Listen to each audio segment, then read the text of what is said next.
धनतेरस और आयुर्वेद दिवस के मौके पर प्रधानमंत्री नरेंद्र मोदी ने आज देश को धन सेहत का बड़ा तोहफा दिया है। प्रधानमंत्री ने जामनगर और जयपुर के आयुर्वेद रिसर्च इंस्टीट्यूट का वीडियो कॉन्फ्रेंसिंग के जरिए उद्घाटन किया और कार्यक्रम को संबोधित कर रहे हैं। अब सीधा आपको वहां ले चलते हैं।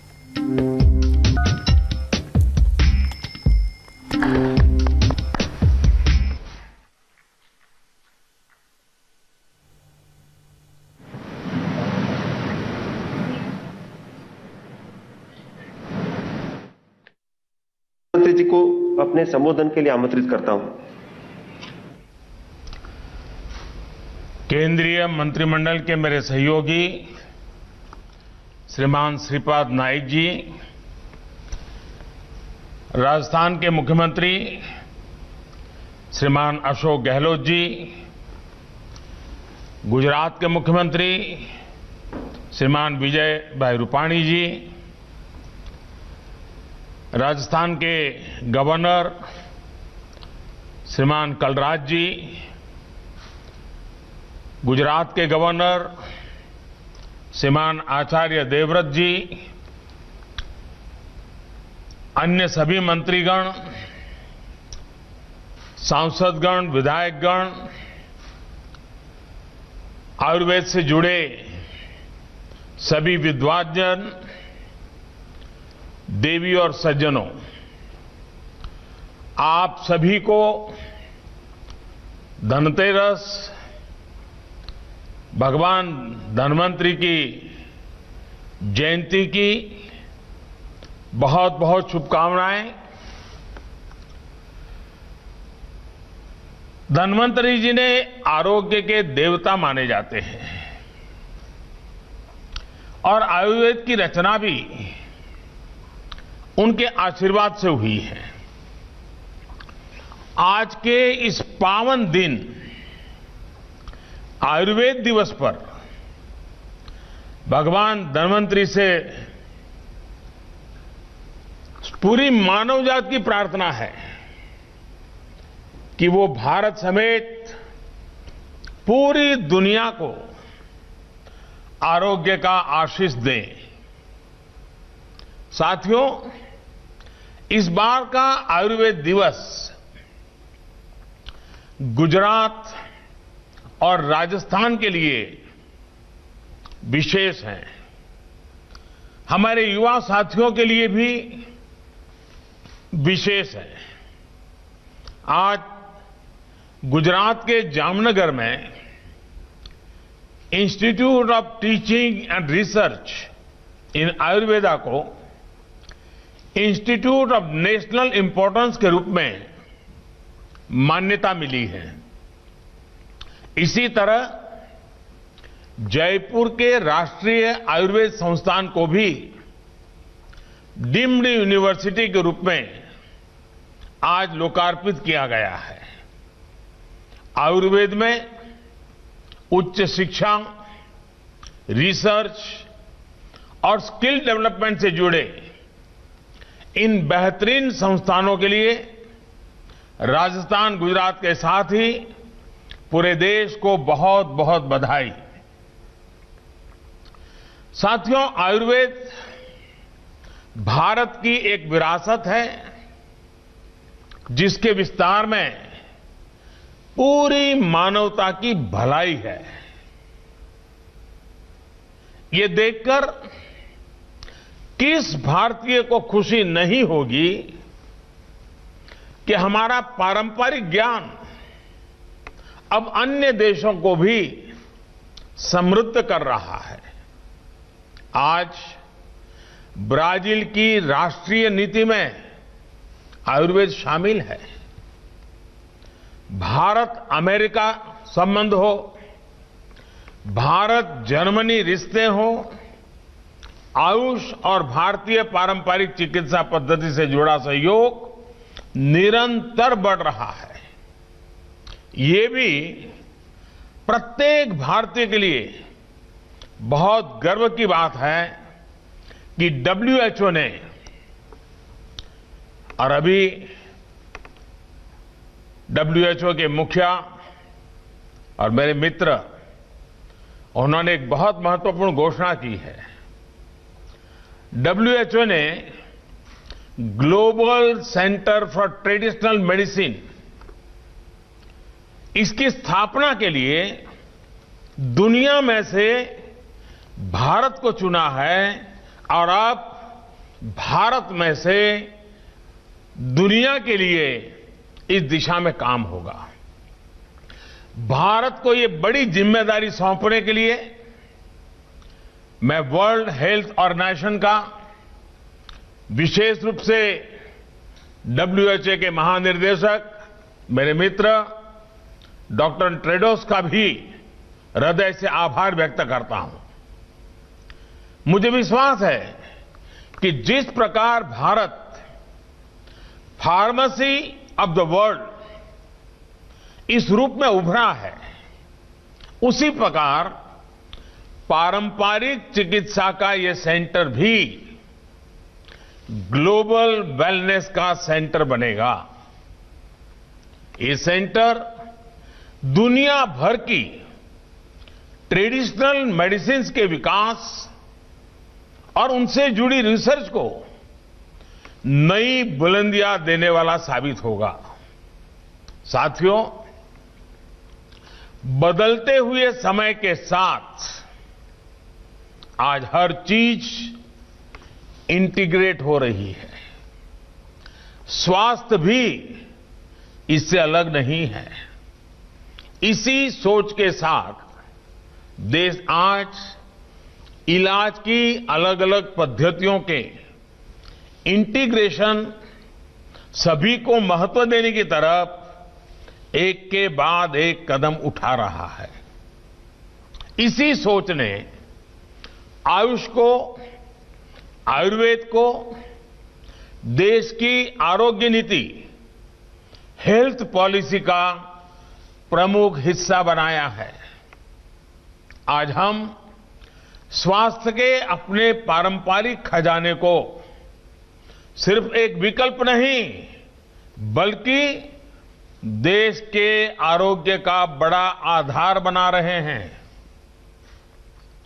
साथियों, ये हमेशा से एक स्थापित सत्य रहा है कि भारत के पास आरोग्य से जुड़ी कितनी बड़ी विरासत है, लेकिन ये भी उतना ही सही है कि ये ज्ञान ज्यादातर किताबों में, शास्त्रों में रहा है और थोड़ा बहुत दादी नानी के नुस्खों में रहा है।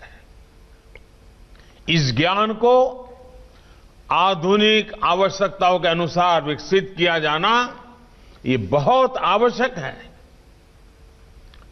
इसलिए देश में अब पहली बार हमारे पुरातन चिकित्सा वाला ज्ञान जो है, उस ज्ञान विज्ञान को 21वीं सदी के आधुनिक विज्ञान से मिली जानकारी के साथ भी उसको जोड़ा जा रहा है, इंटीग्रेट किया जा रहा है, नई रिसर्च की जा रही है।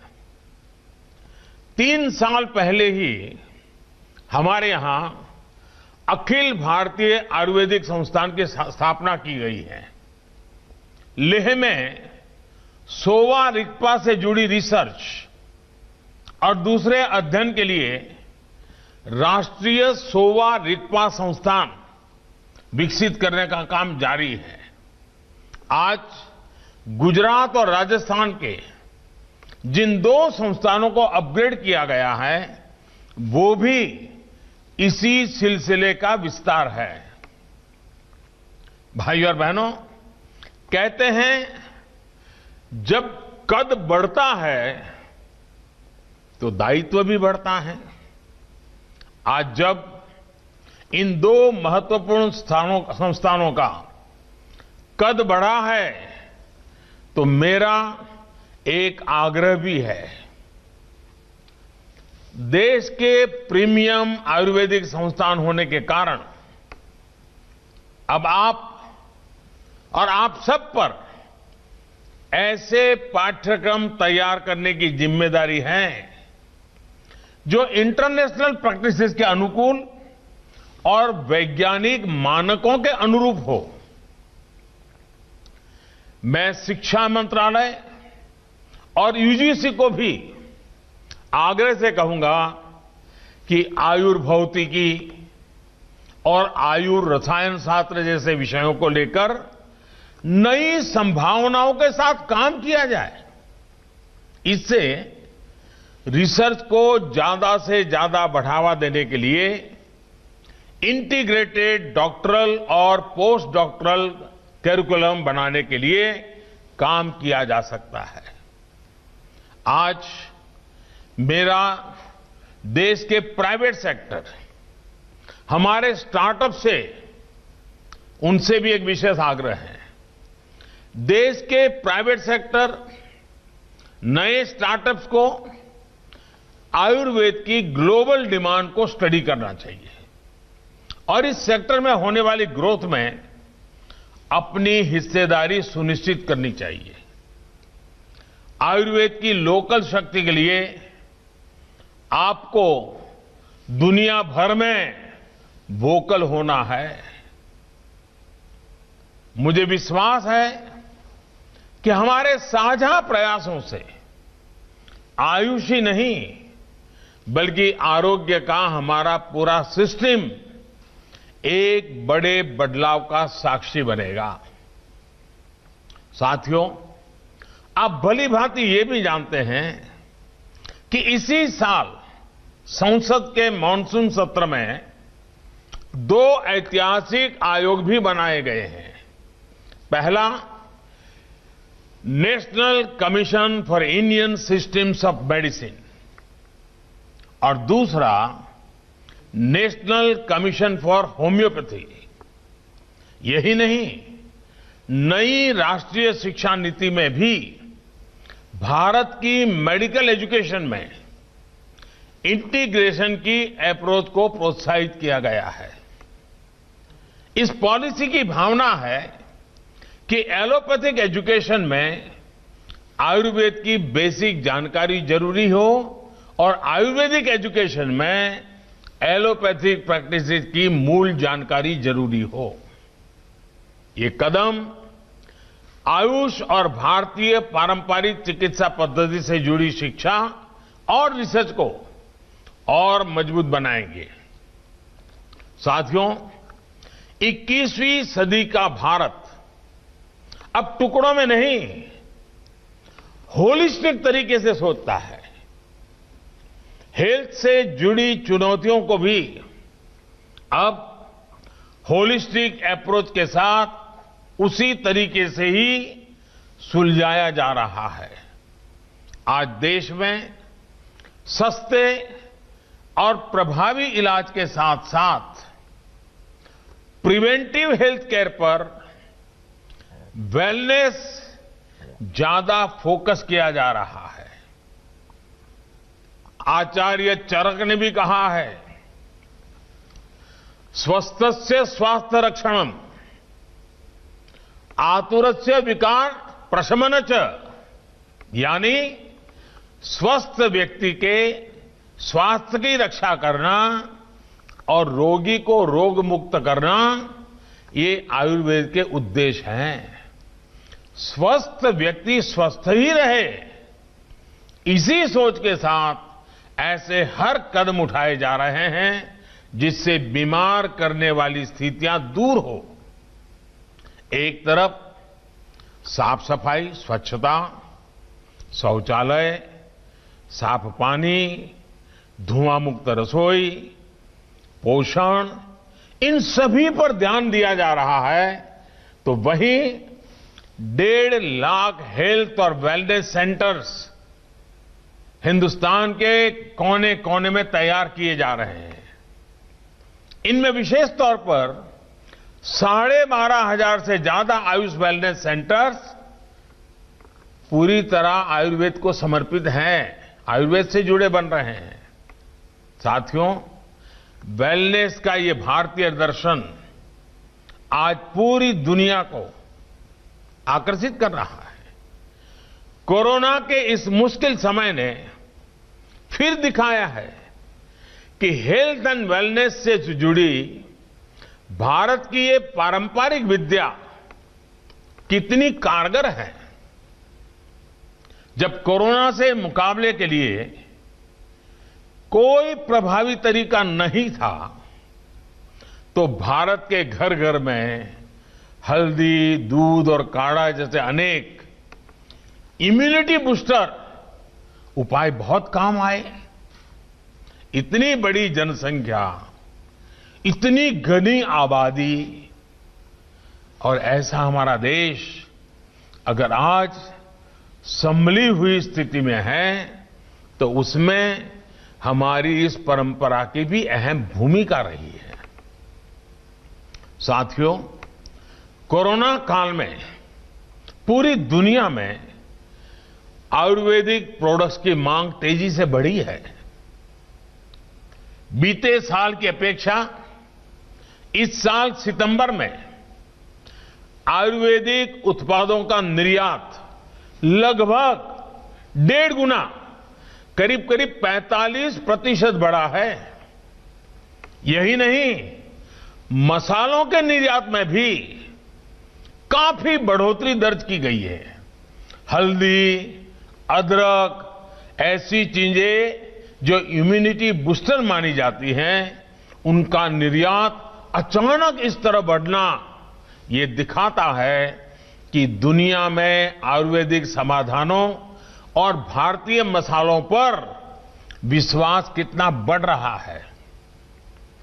अब तो कई देशों में हल्दी से जुड़ी विशेष पेय पदार्थों की भी प्रचलन बढ़ रहा है। आज दुनिया के प्रतिष्ठित मेडिकल जर्नल्स भी आयुर्वेद में नई आशा, नई उम्मीद देख रहे हैं। साथियों, कोरोना के इस काल में हमारा फोकस सिर्फ आयुर्वेद के उपयोग तक ही सीमित नहीं रहा, बल्कि इस मुश्किल घड़ी का इस्तेमाल आयुष से जुड़ी रिसर्च को देश और दुनिया में आगे बढ़ाने के लिए किया जा रहा है।